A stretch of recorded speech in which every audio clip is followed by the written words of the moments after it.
Hello, Hamish here from mortgagesonline.co.nz. I have Hamish Firth with me, basically from Mount Hobson Group, expert with planning development. Right, Hamish?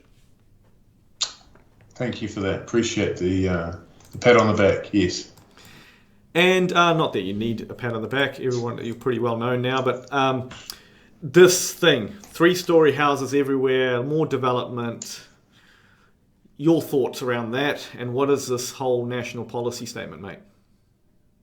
Yeah, very interesting. So government's announced today that in the four main cities, Auckland, Hamilton, Christchurch and Wellington, you're not going to be required to get a resource consent for a 3-level house with 50% site coverage. So the devil will be in the detail in a bill, I think, that gets released in December.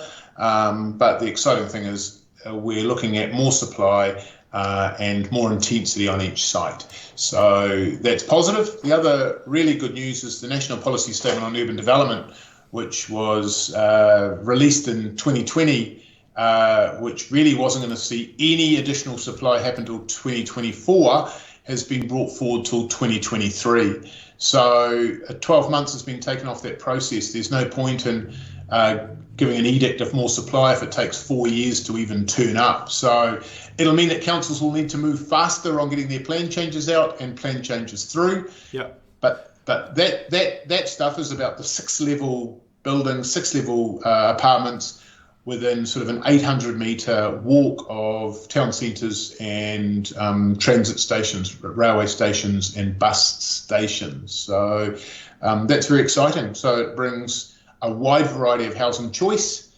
3-level terraces to 6-level apartment buildings all over Auckland. So train stations, bus stations, we reckon 6 levels, and all over Auckland, Hamish, other towns? Yep, there'll be, I think there's 4 or 5 cities throughout New Zealand. I think that's Auckland, Hamilton, Tauranga, Christchurch, Wellington and Queenstown from memory.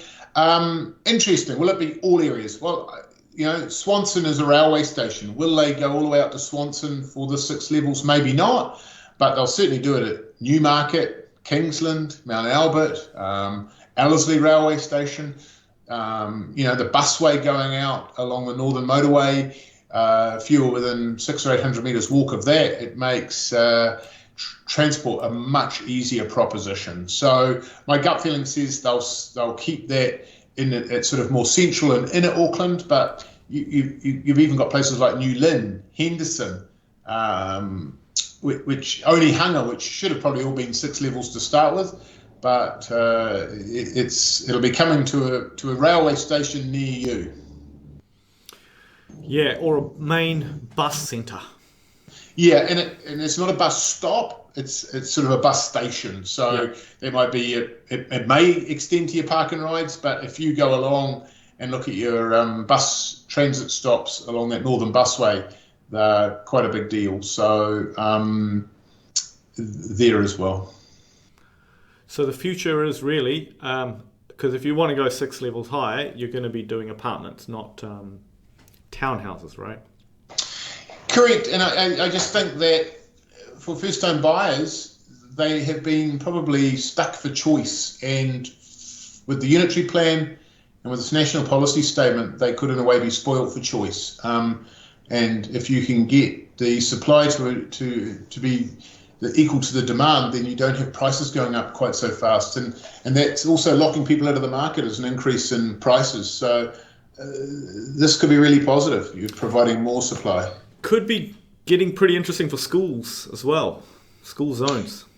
We've spoken about this before. Infrastructure is always going to come second, whether it's parks, infrastructure, libraries, community centres, public pools, that they're always going to lag. But what we've probably found with a lot of schools is they're not land poor. Most of them have lots of land. Yeah. And most of them, the old school single-storey prefabs or single-storey buildings.